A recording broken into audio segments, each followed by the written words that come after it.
Olá pessoal, graça e paz, estou aqui novamente com vocês e eu quero logo de início gentilmente pedir que vocês não se esqueçam de curtir este vídeo, de comentar, de compartilhar e de se inscrever no nosso canal. E também não se esqueça de me seguir lá no Instagram, lá é Paulo Romeiro 1, número 1 na frente. E quando você entrar lá, me siga também. Muitos curtem, mas não seguem. E seguir é muito importante para o nosso algoritmo também. E eu quero hoje, ainda que de uma forma sucinta, resumida, falar sobre o poder da heresia, né? Heresia é qualquer opinião ou posições que contrariam as doutrinas fundamentais da fé cristã. E essas doutrinas são como a Bíblia, como a palavra de Deus, como a nossa única regra de fé em prática. A Bíblia é o nosso firme fundamento para a nossa crença, ela é infalível, ela é inerrante, ela é eterna, ela é perfeita, a Bíblia é perfeita. Então este é um aspecto muito importante do cristianismo histórico. Uma outra doutrina muito importante da nossa fé é a doutrina da Trindade, né?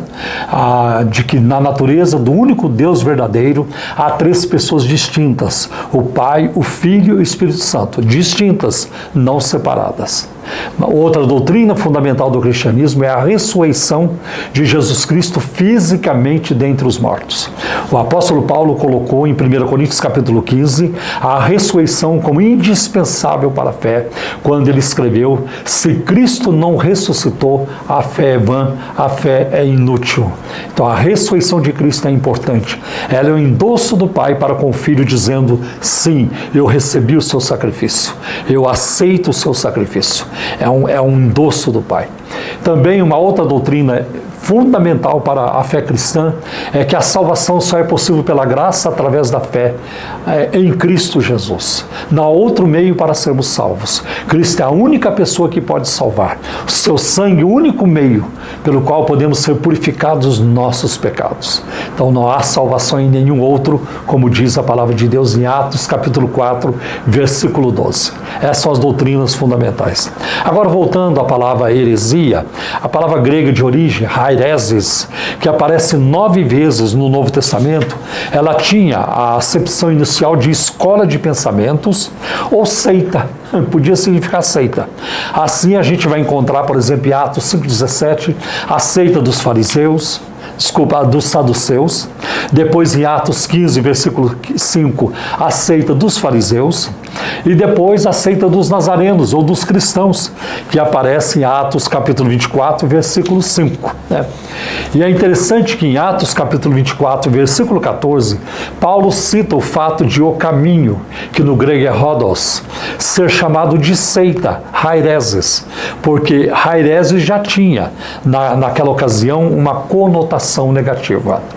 Haireses passou a ter o significado de cisma ou de facção, divisão, que se desenvolvia dentro da igreja devido a forte espírito partidário ou mesmo até falta de amor entre os irmãos. E nós vamos ver isso, por exemplo, em 1 Coríntios 11, versículo 19 e também em Gálatas, capítulo 5, versículo 20. O uso que Paulo faz do adjetivo hairéticos, né, que no português herético, e aparece em Tito, capítulo 3, versículo 10, sugere que o herege é pessoa divisora ou facciosa. O que veio a predominar no uso cristão é quanto à doutrina teológica falsa. E é muito interessante que Pedro também usa esse termo na sua segunda carta, capítulo 2, a partir do versículo 1. É um texto de grande alerta, de um forte alerta para nós. Pedro fala mais ou menos assim: assim como houve no passado entre o povo falsos profetas, no meio de vocês também surgirão falsos doutores, falsos mestres, né? Que introduzirão no meio de vocês heresias de perdição. Eles introduzirão sutilmente, sorrateiramente, heresias de perdição. Veja a gravidade dessa declaração. Não é só adultério que leva para o inferno, heresia também. Pedro usa isso, heresia de perdição. E negarão o Senhor que os resgatou, trazendo sobre si mesmos repentina destruição. Então a heresia geralmente leva a negar a obra de Cristo, a negar a eficácia do seu sacrifício, negar a sua morte de cruz, negar o valor do seu sangue para nos limpar dos nossos pecados. Então a heresia leva para isso. E Pedro aqui faz um solene alerta. A heresia é sedutora. É sedutora. Por isso nós vamos encontrar muitos jovens de igrejas pentecostais que estão fascinados com a teologia liberal, né? Que a Bíblia está cheia de erros, que Mateus não escreveu Mateus, Lucas não escreveu Lucas, Marcos não escreveu Marcos, João não escreveu João, Jesus não falou nada daquilo no Evangelho, colocaram palavras à sua boca e muitos ficam fascinados. Como? Como que eu não sabia disso? Não sabia porque não era verdade, porque é fruto de uma mente diabólica, de uma mente demoníaca, as pessoas que agem dessa forma. Então a heresia ela é sedutora, porque o que acontece é que muita gente hoje diz: eu nunca ouvi isso na escola bíblica dominical, o meu pastor nunca falou sobre isso. E eu quero deixar muito claro aqui para vocês, na Igreja Cristã da Trindade, na igreja onde congrego e na qual sou pastor, nós não temos espaço para liberalismo teológico. Nós abominamos essa vertente de pensamento, nós não queremos nada com isso. Nós queremos a simplicidade do Evangelho. Eu quero crer em Cristo e não tem problema. Se eu chegar no céu e Jesus falar para mim: puxa, Paulo, você creu demais, não era tudo aquilo, eu vou ficar feliz, né? Vou ficar feliz do que ouvir dele: apartem-se de mim, malditos, para o fogo eterno, porque negamos a palavra de Deus. Isso eu não quero para a minha vida de maneira alguma, de maneira alguma. Então, a heresia, ela é sedutora, e eu digo que a heresia, ela é diabólica. Vejam o que o apóstolo Paulo escreveu a Timóteo na sua primeira carta, capítulo 4, no primeiro versículo. O Espírito expressamente diz, isso vem como um alerta, uma advertência.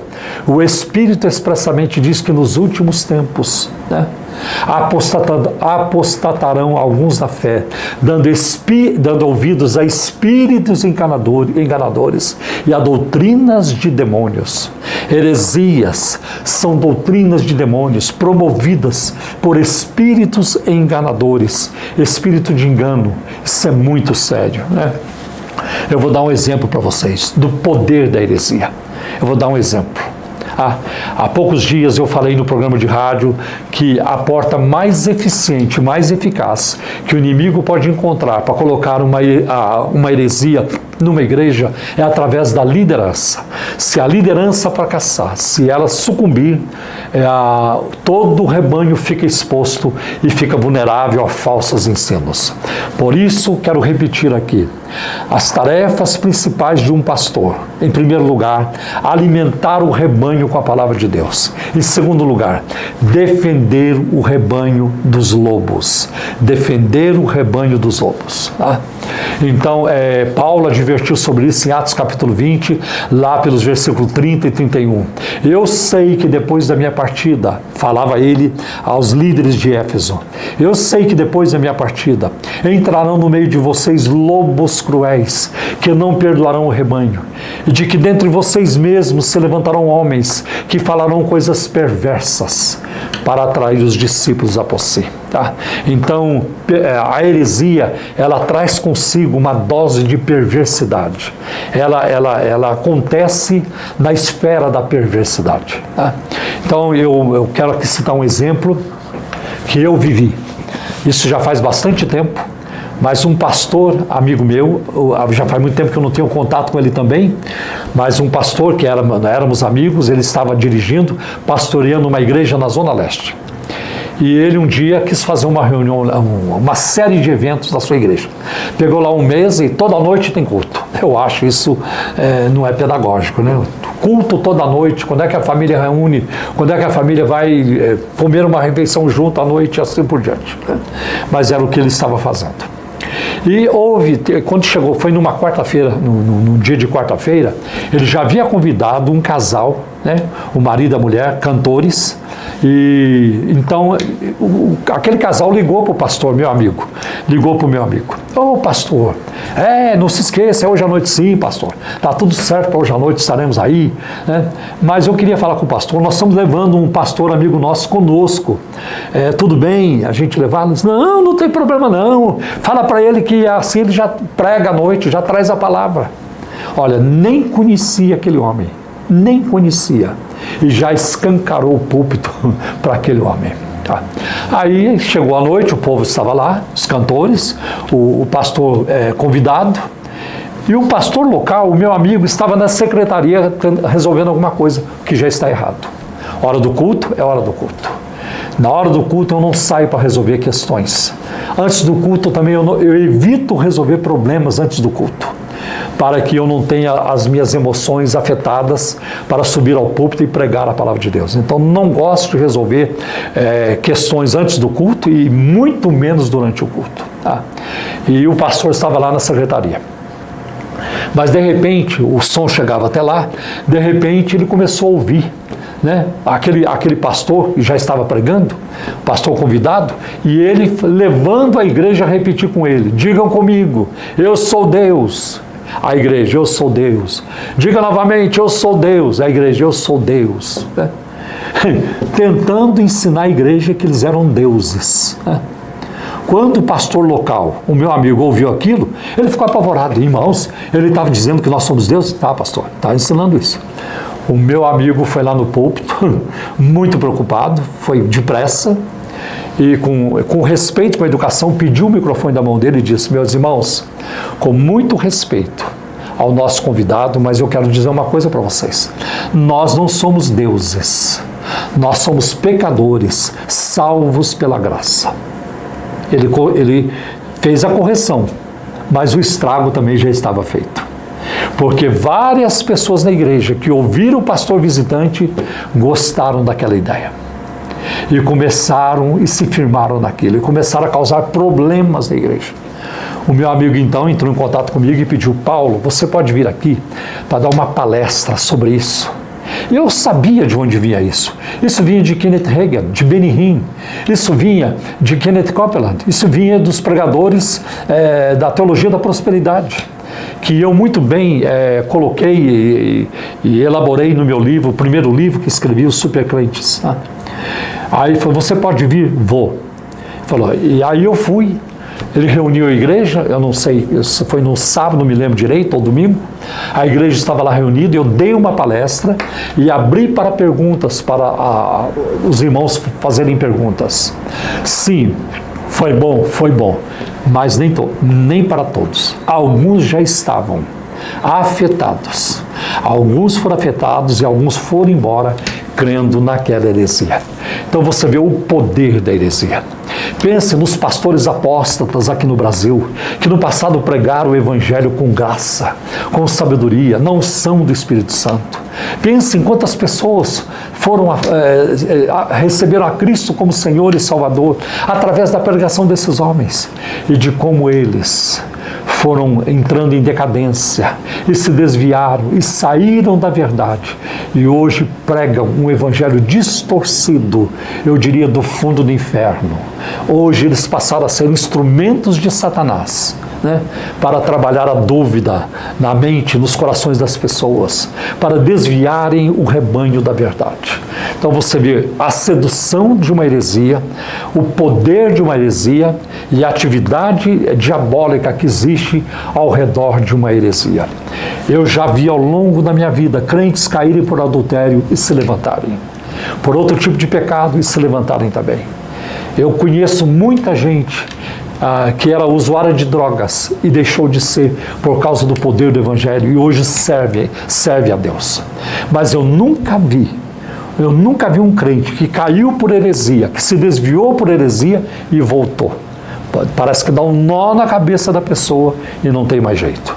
Então, vigiemos, olhando para Jesus, o autor e o consumador da nossa fé. Deus abençoe vocês com esta breve explicação sobre heresia, sobre o poder da heresia, e até o próximo vídeo, se Jesus não voltar antes.